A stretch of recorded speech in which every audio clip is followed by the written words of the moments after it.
இதெல்லாம் கொஞ்சம் பச்சையாக இருக்க மாதிரி இருக்கு. அடிக்கிற வெயில்ல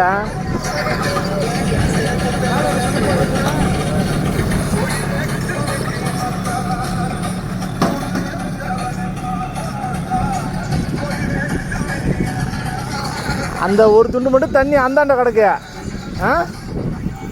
அதை அறுத்துட்டு அந்த இடத்துல டம்மி போட சொல்லிவிடு. வேறு ஒன்றும் வேணாம், இந்த பைப் லைன் வேணான்னு சொல்லிவிடு.